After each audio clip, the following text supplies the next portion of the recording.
अभी हम लोग चीज़ें ना मॉड्यूल वाइज पढ़ रहे हैं, एक एक टुकड़े टुकड़े में, और वो सारे टुकड़ों को अपन एक साथ जोड़ के प्रोजेक्ट भी रेडी करेंगे। ठीक है, तो अभी यहाँ पे आज से जैसे मैंने बोला था कि अपन लोग जावास्क्रिप्ट स्टार्ट करेंगे। तो पहले जावास्क्रिप्ट क्या होता है ना, तो वो चीज़ मैं आपको एक्सप्लेन कर देता हूँ कि व्हाट इज़ जावास्क्रिप्ट और क्या यूज़ है।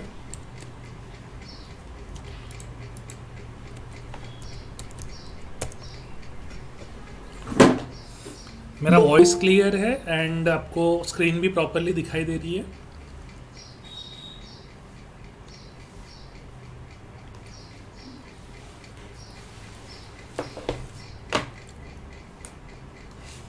ठीक है,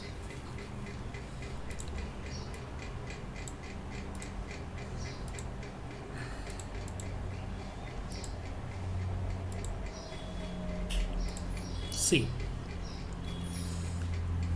सो हम लोग चीज़ें स्टार्ट करते हैं इस तरीके से। पहले, इसके पहले भी मैंने आपको देखो एक चीज़ एक्सप्लेन किया था, which is client and server. Client क्या होता है? हमारा लैपटॉप, हमारा डेस्कटॉप, हमारा मोबाइल। सर्वर क्या होता है? एक ऐसी मशीन जहाँ पे हमारा प्रोजेक्ट रखा हुआ है जो इंटरनेट से कनेक्टेड है। तो हम जब भी हमारे ब्राउज़र ओपन करके एक यूआरएल डालते हैं, तो वो यूआरएल क्या करता है, उस पर्टिकुलर डोमेन पे हिट करता है। जैसे फॉर एग्जांपल facebook.com।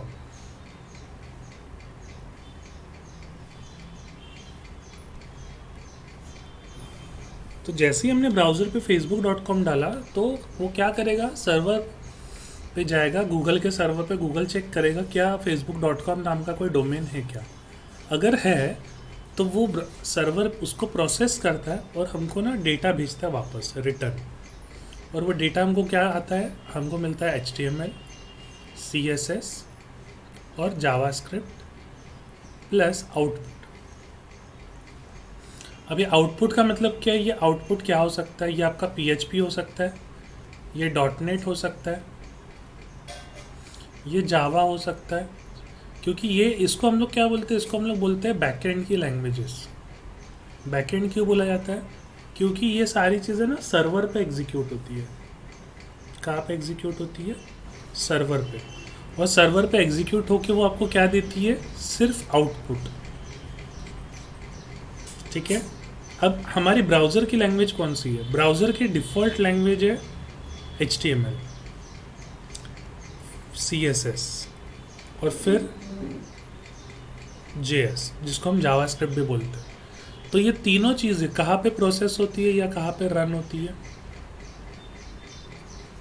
ये तीनों चीज़ें आपकी रन होती है कहाँ पे? क्लाइंट साइड, मतलब ब्राउज़र पे। ठीक है, तो इस केस में हमेशा डेटा कैसे ट्रांसफ़र करता है? क्लाइंट से सर्वर पे क्या जाता है? रिक्वेस्ट। सर्वर क्लाइंट को क्या भेजता है? रिस्पॉन्स। इस आर्किटेक्चर को हम लोग बोलते हैं क्लाइंट सर्वर आर्किटेक्चर। ये इंटरव्यू का क्वेश्चन है, ये मैक्सिमम टाइम पूछा जाता है ना। तो आपको ये डायग्राम हमेशा ध्यान में रखना है कि क्लाइंट और सर्वर किस तरीके से चलता है। ठीक है, अब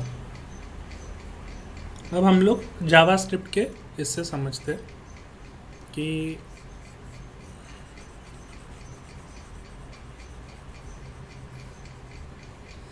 जावास्क्रिप्ट के हिसाब से ये चीज़ कैसे रन करेगी। स्पेसिफिक अब मैं थोड़ा जावास्क्रिप्ट को पॉइंट आउट करता है। देखो क्या हो रहा है, फॉर एग्ज़ाम्पल मैंने ना एक वेबसाइट बनाई है जिसमें आप 2 नंबर का सम कर सकते हो। तो एक पेज है जिसमें आपका ऐसे इनपुट बॉक्स ओपन होगा,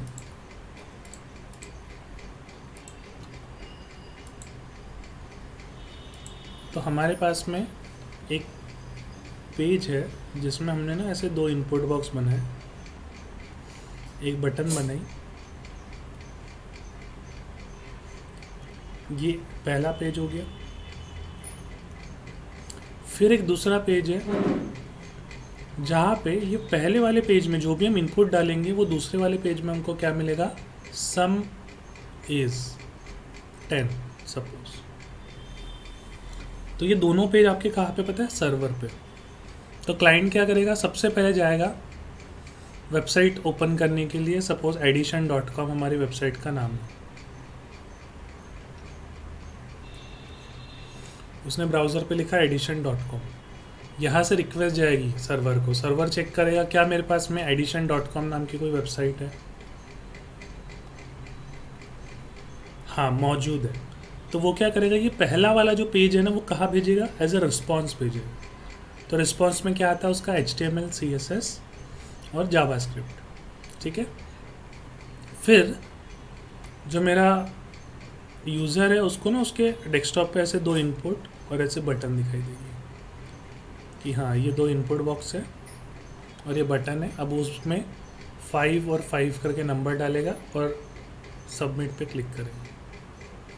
तो जैसे ही सबमिट पे क्लिक करेगा फिर से ये रिक्वेस्ट जाएगी सर्वर पे और डेटा कहाँ पे आएगा, सपोज नेक्स्ट वाले पेज पे, ये वाले पेज पे गेट डेटा।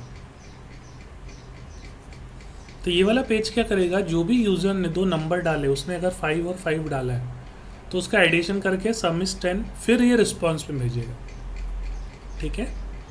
फिर ये रिस्पॉन्स में भेजेगा, फिर आपको ब्राउज़र पे आउटपुट मिलेगा सम is 10 like this.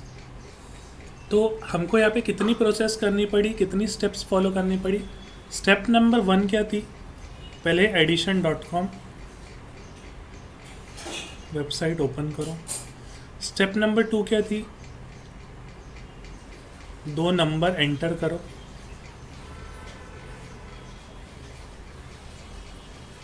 Step number 3 क्या थी कि जैसे ही सबमिट करेंगे फिर हमको क्या मिलेगा, रिजल्ट मिलेगा ऑन ब्राउज़र, बराबर। अब क्या होता है, इस चक्कर में अगर हमारा इंटरनेट स्लो है, सपोज पहला पेज ओपन करने के लिए अपने को 1 मिनट लग रहा है और दूसरा पेज ओपन करने के लिए 1 मिनट लग रहा है, ठीक है। तो यूज़र को टोटल कितने मिनट वेट करना पड़ेगा,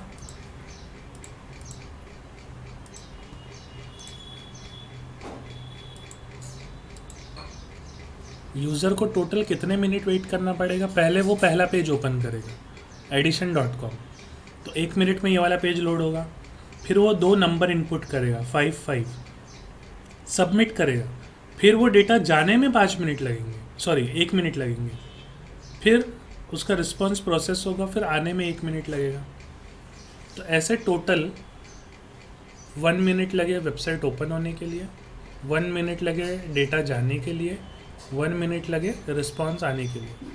तो टोटल कितने लगे हमको, 3 मिनट्स। तो यूज़र को कितने मिनट वेट करना पड़ा, 3 मिनट वेट करना पड़ा, ठीक है।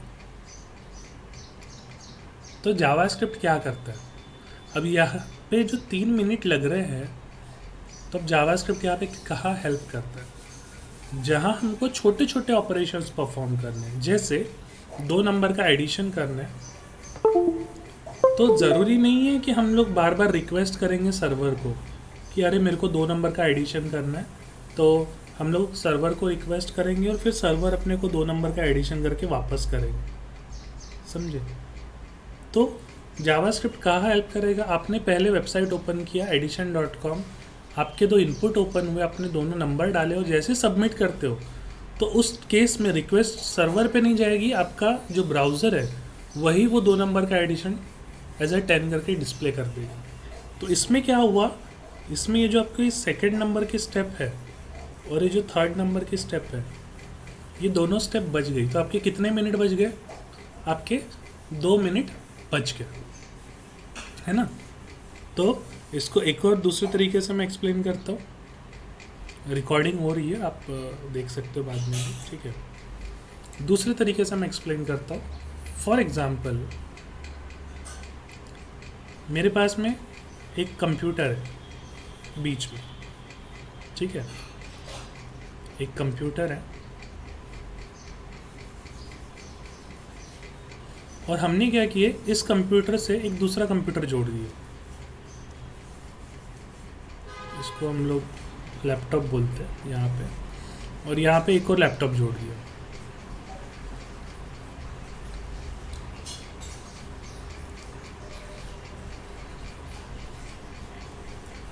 ये आपका फर्स्ट कंप्यूटर है। ये फर्स्ट कंप्यूटर क्या कर रहा है ना, डेटा प्रोवाइड कर रहा है। किसको डेटा प्रोवाइड कर रहा है? सेकंड, थर्ड एंड फोर्थ को डेटा प्रोवाइड कर रहा है। तो इस केस में आपका जो फर्स्ट कंप्यूटर है, हम लोग इसको नॉर्मल लैंग्वेज में क्या बोलते हैं? सर्वर। ये कंप्यूटर आपके क्या हो गया? क्लाइंट।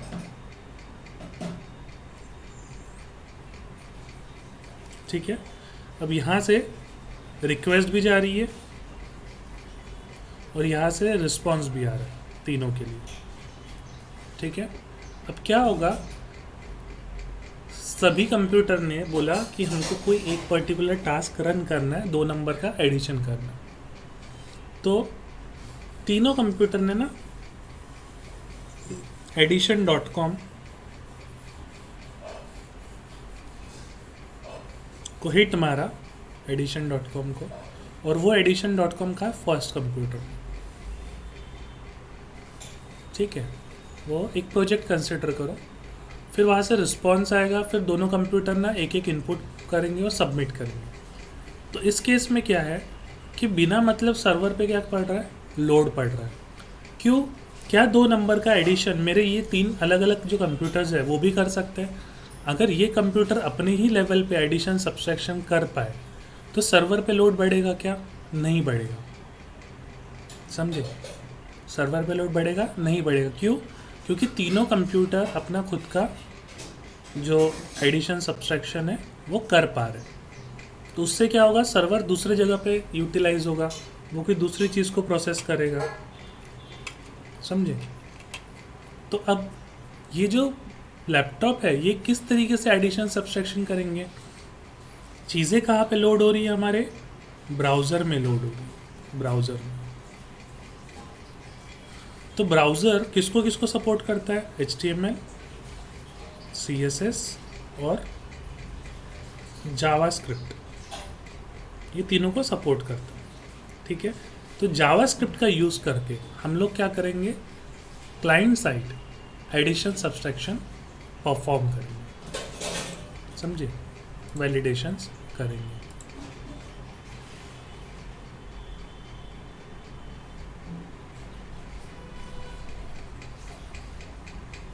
Got it?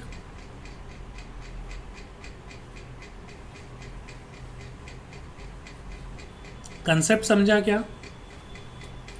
अगर अभी भी कुछ डाउट होगा तो पूछो, मैं इसको जैसे जैसे एक्सप्लेन करते होंगे तो आपको लगेगा कि थोड़ा टफ हो रहा है, बट इसको मैं प्रैक्टिकली भी एक्सप्लेन करूँगा।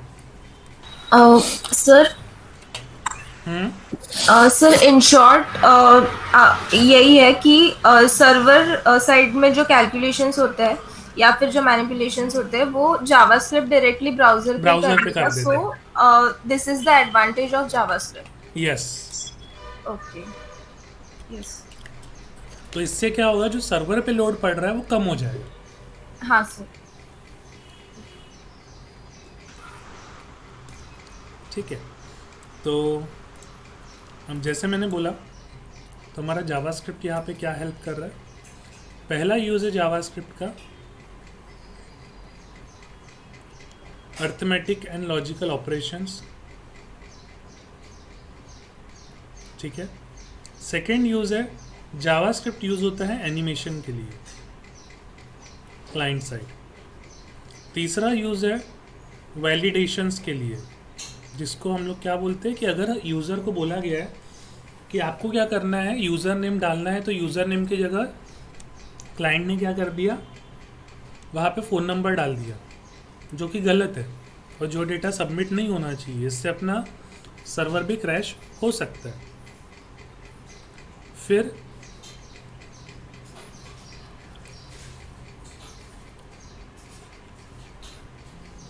कैनवास डिज़ाइन के लिए जावास्क्रिप्ट का यूज़ होता है। ठीक है। और इसी में आप इसको बोल सकते हो कि गेम्स क्रिएट करने के लिए भी जावास्क्रिप्ट का यूज़ होता है। पहला क्या है? ALE ऑपरेशंस, फिर है एनिमेशन, फिर है वैलिडेशन, फिर है कैनवास, फिर है गेम क्रिएट करने के लिए, और जो हमारा लास्ट पोर्शन है विच इज़ अजेक्स, जो रिएक्ट में भी यूज़ होता है। तो अजेक्स का फुल फॉर्म होता है asynchronous JavaScript and XML. Asynchronous JavaScript and XML. तो ये करता क्या है, बिना पेज को रिफ्रेश किए सर्वर से डेटा फेच करता है, समझे? बिना पेज को रिफ्रेश किए सर्वर से डेटा फेच करता है।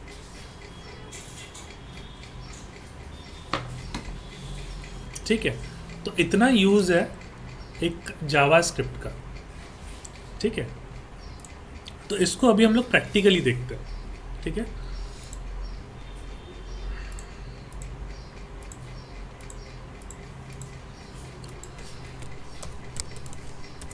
HTML टैब, तो बॉडी में गया, एक पैराग्राफ लेता हूँ मैं, पैराग्राफ में लिखता हूँ 2+2,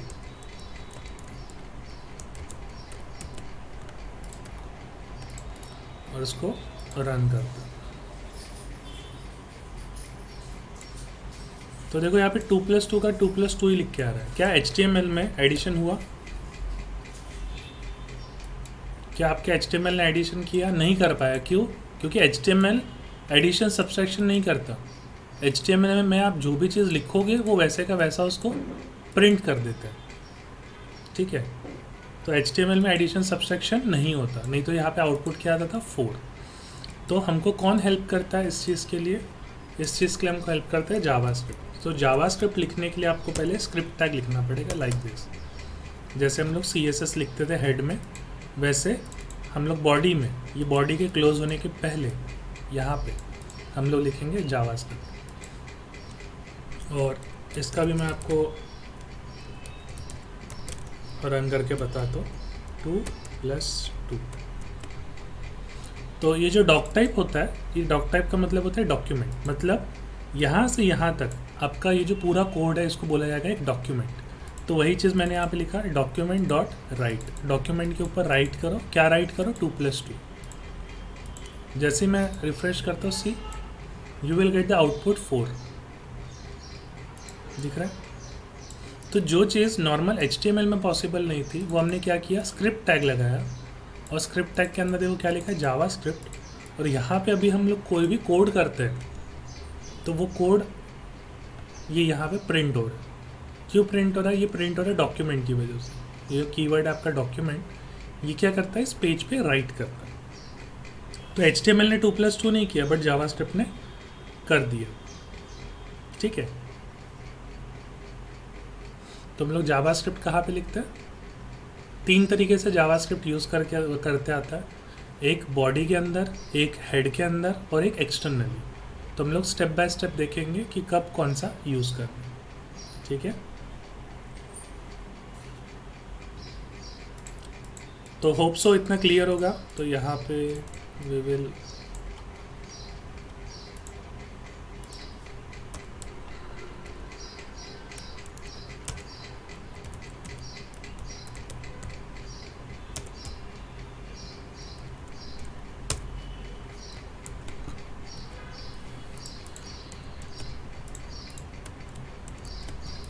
ठीक है, तो अब इसके पहले कुछ चीज़ें मैं ब्राउज़र में एक्सप्लेन करता हूँ।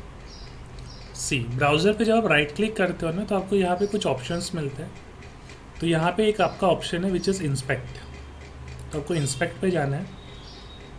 इंस्पेक्ट के जाने के बाद आपको ना एक ऐसा पैनल ओपन होगा, ये वाला। ठीक है, इसको हम लोग डिबगर भी बोलते हैं, डिबग करने के काम में आता है आपके वेब पेज को। एलिमेंट में अगर आप जाओगे तो एलिमेंट में देखो आपको जो कोड हमने बॉडी पे ये लिखा हुआ है, कहाँ, इस जगह पे index.html की फाइल में, वो सेम कोड आप यहाँ पे देख सकते हो एलिमेंट के अंदर। दिख रहा है? तो ये एलिमेंट आपको क्या बताता है, ये आपका HTML का और CSS का कोड और जावास्क्रिप्ट का कोड, ये तीनों कोड आपको इस एलिमेंट के अंदर में मिल जाएंगे। ठीक है, फिर आप राइट साइड में आओगे तो ये आपका कंसोल है। ये कंसोल किसके लिए बना है? ये स्पेशल बना हुआ है जावास्क्रिप्ट के लिए। तो जो भी जावास्क्रिप्ट से रिलेटेड एरर्स हमको मिलते हैं वो सारे एरर्स अपने को इस कंसोल के अंदर में मिलते हैं और हम लोग यहाँ पे जावास्क्रिप्ट लिख भी सकते हैं। फिर है आपका सोर्स, ठीक है। तो यहाँ पे आपकी जो भी फाइल लोड हुई है वो सारी चीज़ें आपको दिखाई देती है, सोर्स फाइल, ठीक है। उसके बाद है नेटवर्क। नेटवर्क का मतलब क्या होता है? अगर हम लोग कहीं कोई वेबसाइट से डेटा फेच कर रहे हैं, कहीं थर्ड पार्टी से डेटा फेच कर, भी फ़िलहाल हम लोग हमारे लैपटॉप पे ही है। अगर मैं किसी सर्वर से डेटा फेच करता है ना, जैसे आपको मैं google.com दिखाता हूँ, यहाँ पे इस जगह पे आप लिखते हैं google.com, तो आपको नेटवर्क में ना दिखाई देगा चीज़ें लोड होते हुए। देखो ये इतनी सारी चीज़ें लोड हो गई यहाँ पे, दिख रहा है?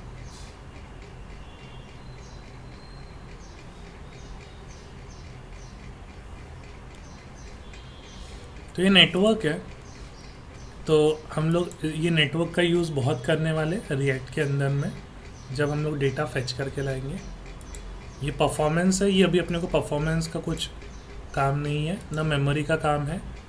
एप्लीकेशन का अपने को ज़रूरत पड़ता है जब हम लोग लोकल स्टोरेज यूज़ करते हैं। जैसे आपके फ़ोन में बोलते हैं कि कुकी जमा हो गया, तो यहाँ पे आपको अलग अलग टाइप के स्टोरेज मिलेंगे, local storage, session storage, index DB, web SQL, cookie, trust token, interest group, share storage, cache. तो इसमें से हम लोग सेशन स्टोरेज, लोकल स्टोरेज और कुकी इनका यूज़ करेंगे। फिर आप सिक्योरिटी एंड लाइट हाउस को स्किप कर सकते हो, ठीक है। हमारा सबसे ज़्यादा काम पड़ने वाला है इस जगह पे एलिमेंट में और कंसोल, ठीक है। तो मैं वापस जाता हूँ, बैक करते, एंटर मारते, हम लोग हमारे पेज पे आ गए।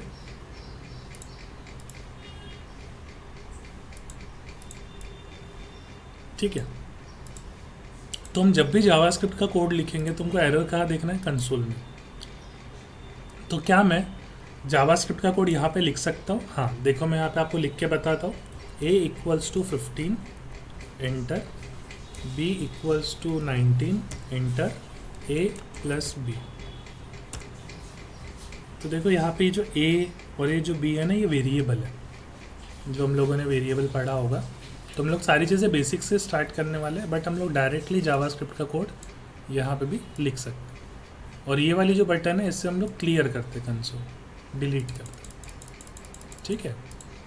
तो अभी जावास्क्रिप्ट हम लोग स्टार्ट करते हैं, जिसमें हमारा सबसे पहला, या फिर हम लोग कोई भी प्रोग्रामिंग लैंग्वेज पढ़ते हैं तो हमारा सबसे पहला जो टॉपिक हमेशा स्टार्ट होता है वो स्टार्ट होता है हमारा कहाँ से? वेरिएबल से,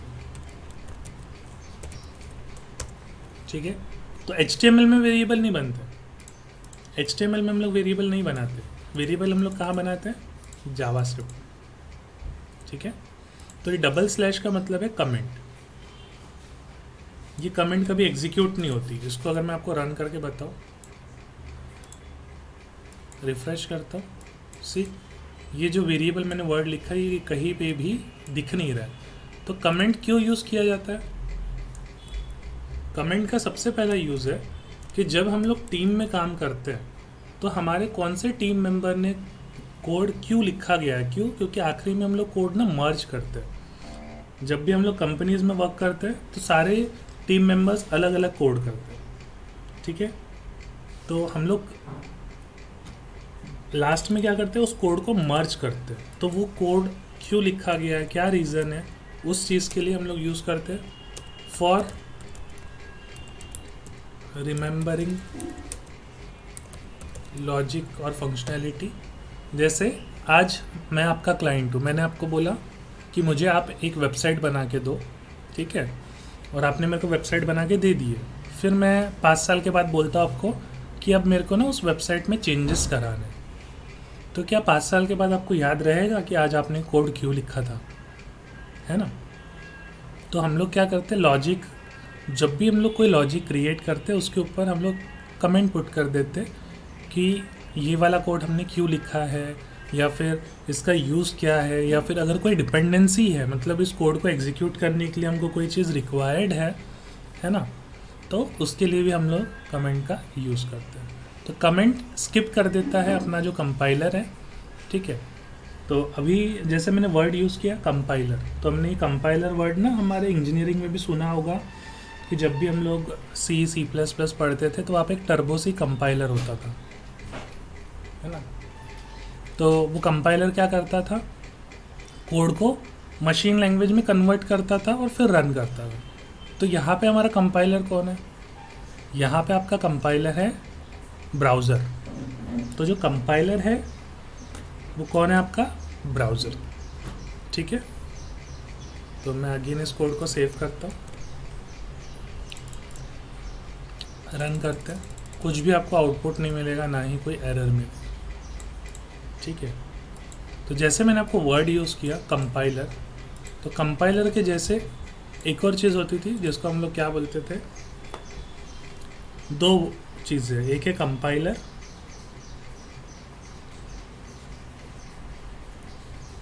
एक है इंटरप्रेटर।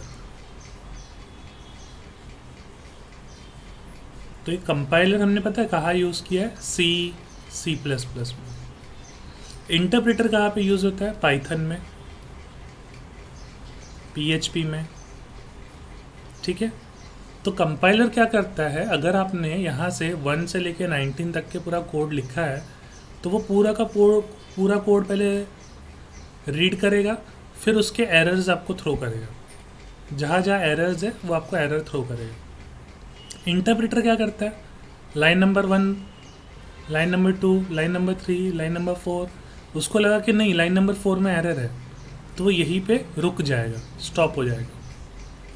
और जब तक कि आप वो एरर को सॉल्व नहीं करोगे वो आगे एग्जीक्यूट नहीं करेगा।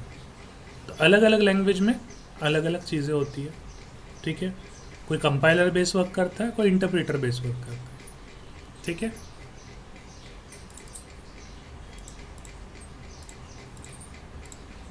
तो पहली चीज़ मैंने आपको एक्सप्लेन कर दिया कि what is the use of comment, हम लोग कमेंट का यूज़ क्यों करते हैं, ठीक है। फिर हम लोग यहाँ से हमारा टॉपिक स्टार्ट करते हैं, वेरिएबल। अब वेरिएबल मतलब क्या होता है, जैसे आप लोगों ने सी प्लस प्लस या जावा में पढ़ा होगा कि हम लोग ना कुछ ऐसा लिखते थे, इंट a इक्वल्स टू 10, ठीक है। तो इस इंट का मतलब होता था डेटा टाइप। इस इंट को हम लोग क्या बोलते थे, डेटा टाइप। और ये क्या डिसाइड करता था कि इस a नाम के वेरिएबल में हम लोग कौन सी वैल्यू स्टोर कर सकते हैं। तो डेटा टाइप इंटीजर लिखा है तो सिर्फ इंटीजर वैल्यू स्टोर कर सकते हैं। इस a को हम लोग क्या बोलते थे, इसको हम बोलते थे वेरिएबल, ठीक है। बट जब भी हम लोग सिस्टम में ऐसे लिखते थे इंट a इक्वल्स टू 10, तो जो हमारा कंपाइलर है वो क्या करता था, सिस्टम में ना ऐसी बहुत सारी मेमोरीज होती है और हर मेमोरी का कुछ ना कुछ एड्रेस होता है। जैसे ये हम लोग कंसिडर करते हैं कि 100, 101, 102, 103, 104, 105, 106, ठीक है। तो मैंने अगर इंट a 10 दिया है तो कंपाइलर क्या करेगा, सपोज 103 जो मेमोरी एड्रेस है उसको एक नाम असाइन कर देगा, क्या, a, और उसके अंदर वैल्यू डाल देगा। क्या वैल्यू डाल देगा, 10। तो a क्या है, टेक्निकली अगर a देखा जाए ना तो a हमने किसको नाम दिया है, सपोज ये आपका मेमोरी एड्रेस है,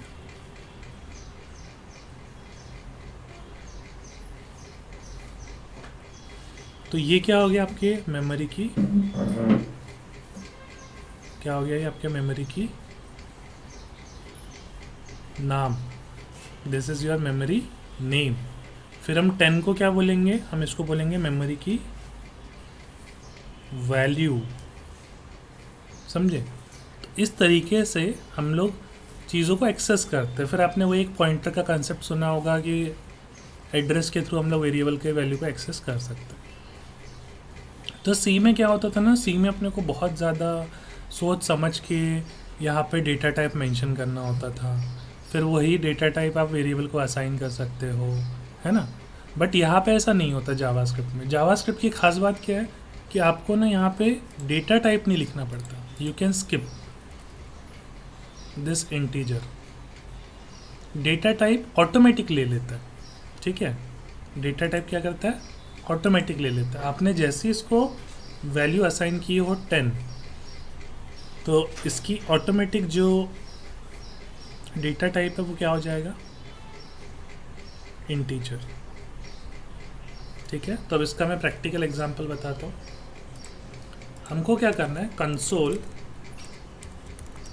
डॉट लॉग ए, मैं ऐसे लिखता हूँ फिलहाल के लिए। कंसोल डॉट लॉग का मतलब है ये जो कंसोल है ब्राउज़र का, यहाँ पे मुझे डिस्प्ले करवाना है, ठीक है। तो मैं ब्राउज़र पे गया, रिफ़्रेश करता हूँ। देखो यहाँ पे आपको एक वैल्यू मिल रही है अभी 10। कहाँ से मिल रही है, index.html में 15 लाइन नंबर से। ये हमारी 15 लाइन है। और यहाँ पे उसने मेंशन भी किया है कि ये जो डेटा प्रिंट हो रहा है ये कहाँ से हो रहा है, यहाँ से। बट मुझे इसका डेटा टाइप चाहिए, तो डेटा टाइप चेक करने के लिए हम लोग लिखते हैं टाइप ऑफ। जैसे मैं रिफ़्रेश करता हूँ, देखो टाइप ऑफ क्या है, नंबर। अब वही सेम चीज़ हम लोग कॉपी करते हैं, पेस्ट करते हैं, और यहाँ पे मैं लिखता हूँ 10.5। फिर रिफ़्रेश करता हूँ, देखो ये भी नंबर है। तो यहाँ पे इंटीजर और फ्लोट वाला कंसेप्ट नहीं होता है, यहाँ पे नंबर और स्ट्रिंग वाला होता है। अब मैं यहाँ पे लिखता हूँ हेलो, लाइक दिस। तो देखो क्या बोल रहा है, स्ट्रिंग दिख रहा है। अभी आप देखोगे कि हमने तीनों में कोई डिफरेंस नहीं रखा है। हमने क्या किया, सिर्फ वैल्यू ही चेंज की है, समझे। हमने क्या किया है, सिर्फ वैल्यू चेंज की है। यहाँ पे एक ही वैल्यू क्या है, 10। यहाँ पे एक ही वैल्यू क्या है, 10.5। यहाँ पे एक ही वैल्यू क्या है, हेलो। बट मैंने क्या आगे डेटा टाइप लगाया, क्या मैंने डेटा टाइप नहीं लगाया। बट आप लोग देख सकते हो कि ऑटोमेटिक उसने क्या किया, स्ट्रिंग प्रिंट कर दिया। तो ऐसा क्यों किया, ऐसी लैंग्वेज जो डेटा टाइप ऑटोमेटिक ले लेती है, अपने को एक्सटर्नली डेटा टाइप नहीं लगाना पड़ता, ऐसी लैंग्वेज को बोलते हैं लूजली टाइप लैंग्वेज, ठीक है। ऐसे लैंग्वेज को क्या बोलते हैं, लूजली टाइप लैंग्वेज, ठीक है। और ऐसी लैंग्वेज जिसमें हमको डेटा टाइप मेंशन करना होता है और सारे रूल्स फॉलो करने होते हैं, उसको बोलते हैं स्ट्रिक्टली टाइप्ड लैंग्वेज, ठीक है। उसको क्या बोलेंगे, स्ट्रिक्टली टाइप लैंग्वेज, समझे। तो स्ट्रिक्टली टाइप लैंग्वेज में कौन सी है, C++, जावा। लूजली टाइप लैंग्वेज में कौन सी है, PHP, पाइथन, जावास्क्रिप्ट। जावा और जावास्क्रिप्ट दोनों अलग अलग है, एक नहीं है, समझे। तो यहाँ पे इस टाइप से लैंग्वेजेस को कैटेगराइज किया गया है। जहाँ पे हमको रूल्स स्ट्रिक्टली फॉलो करना होता है उसको हम लोग बोलते हैं स्ट्रिक्टली टाइप लैंग्वेज। जहाँ हम लोग को रूल्स फॉलो करने की ज़रूरत नहीं है हमेशा, उसको हम लोग बोलते हैं लूजली टाइप्ड लैंग्वेज, ठीक है। तो यहाँ पे हम लोगों ने क्या किया, वेरिएबल बनाया। वेरिएबल को हमने अलग अलग वैल्यू असाइन की, तो ऑटोमेटिक उनका क्या हो गया, जो डेटा टाइप है वो सेट हो गया, ठीक है। ऑटोमेटिक डेटा टाइप सेट हो गया।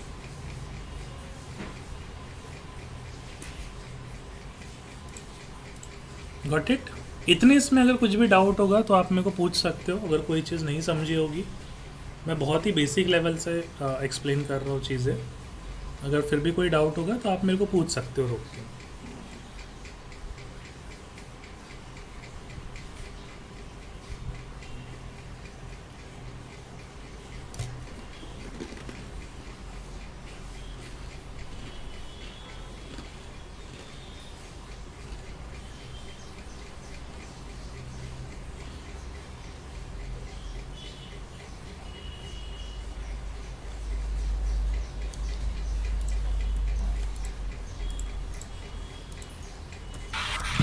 सर हाँ, सर अभी आपने कंपाइलर और इंटरप्रेटर का कॉन्सेप्ट समझाया, तो जी। जावास्क्रिप्ट में क्या यूज होता है, कंपाइलर और इंटरप्रेटर?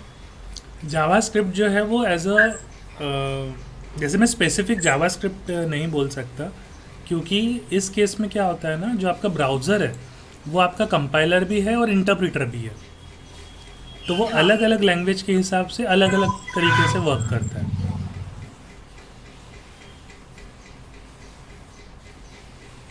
तो तो मैक्सिमम सर मैक्सिमम टाइम ये एज अ आपका कंपाइलर वर्क करेगा, ठीक है।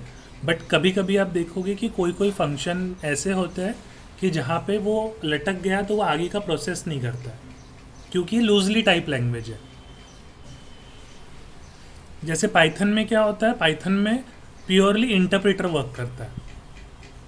बट पीएचपी में क्या होता है पता है, पीएचपी में जैसे मैंने आपको बोला, तो जैसे पीएचपी हो गया, जावास्क्रिप्ट हो गया, कभी कभी क्या होता है ना, वो एक लाइन में एरर आ गया तो वहीं पे रुक जाता है, कभी कभी पूरा का पूरा प्रोसेस करके सारे एरर्स डिस्प्ले कराते हैं। तो ऐसे पीएचपी में ना डिफरेंट टाइप के एरर है, जिसको हम लोग बोलते हैं नोटिस एरर,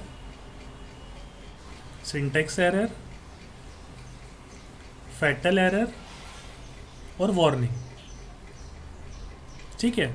तो जो नोटिस एरर है और जो वार्निंग है ना, इसके लिए जो पीएचपी है वो रुकता नहीं, वो आगे की चीज़ें प्रोसेस कर देता है अगर एरर भी जनरेट हुआ तो। पर जब सिंटेक्स एरर और फैटल एरर आता है तो वो वहीं पे रुक जाता है जब तक कि वो एरर सॉल्व नहीं होते। तो लूजली टाइप लैंग्वेज में ना वो थोड़ा सा डिफरेंट वर्क करता है।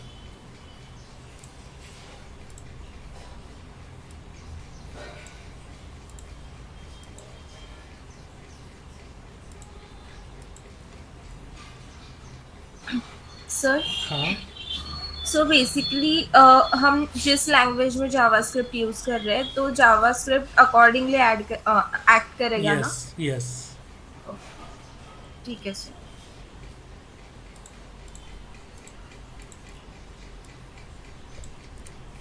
अब यहाँ पे वेरिएबल बनाने के हमारे पास में तीन तरीके हैं। पहला तरीका है, जब हम लोग यहाँ पे a=10 देते हैं तो ये बन गया आपका ग्लोबल वेरिएबल,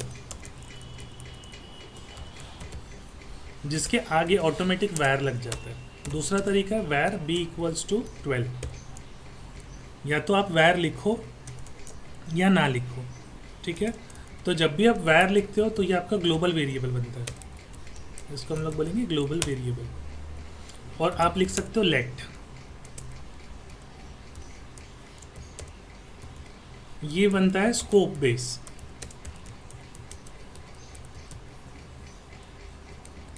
ये बनता है आपका स्कोप बेस वेरिएबल, ठीक है। तो ये तीन तरीके अपन धीरे धीरे देखेंगे कि वैर कब यूज़ किया जाता है, लेट कब यूज़ किया जाता है, ठीक है। और फिर है आपका कांस्टेंट। सो कांस्टेंट का मतलब क्या है, फिक्स्ड, ठीक है, fixed. Value of D can not be change.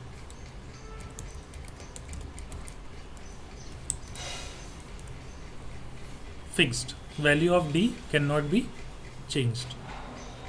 तो कितना हो गया, पहला हो गया, पहले दो एकदम सेम है, ये दोनों एकदम सेम है।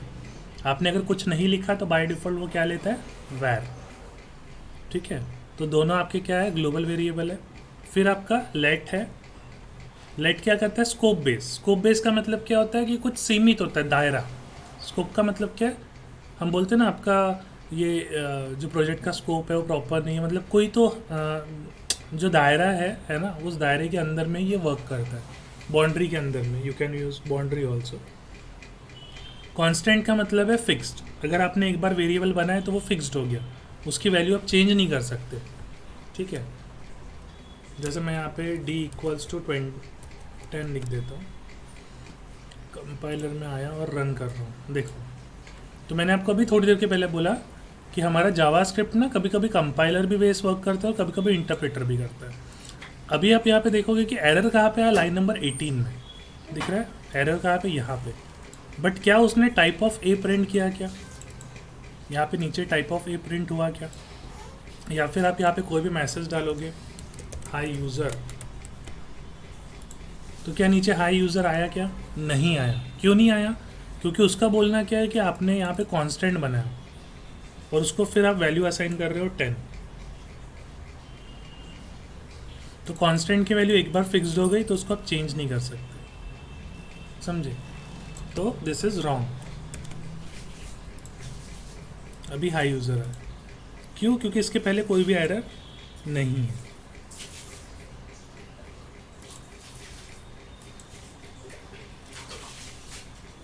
Got it?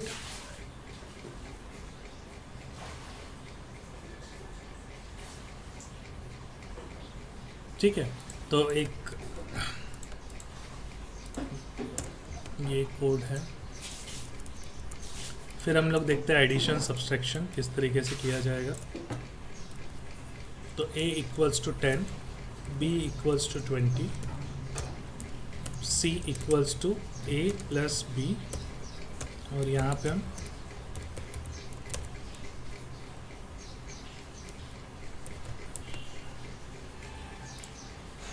तो देखो यहाँ पे 30 प्रिंट हो रहा है।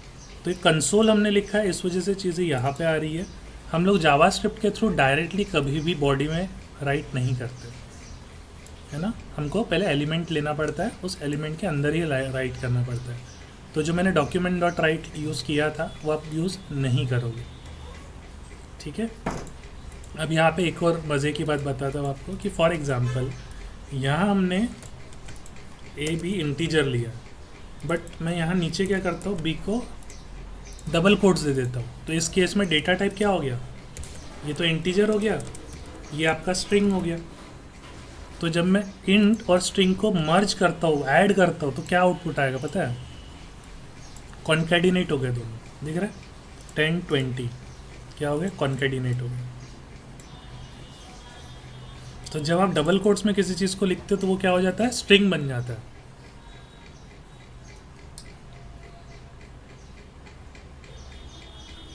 समझे?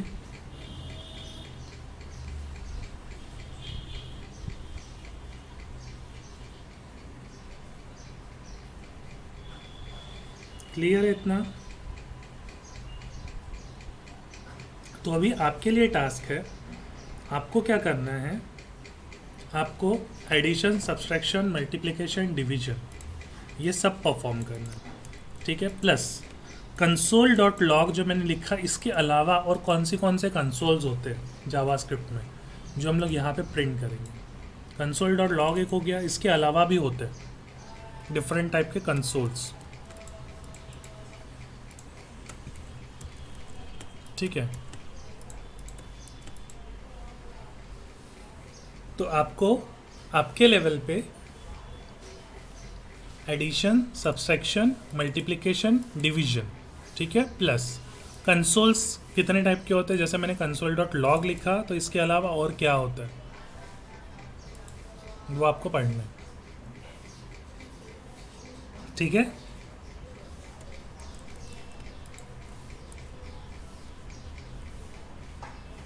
क्लियर है? इतने इसमें किसी को कोई डाउट है?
ये आपकी नोट्स वाली फाइल डाल दिया, मैं रिकॉर्डिंग भी अपलोड करके डाल देता हूँ।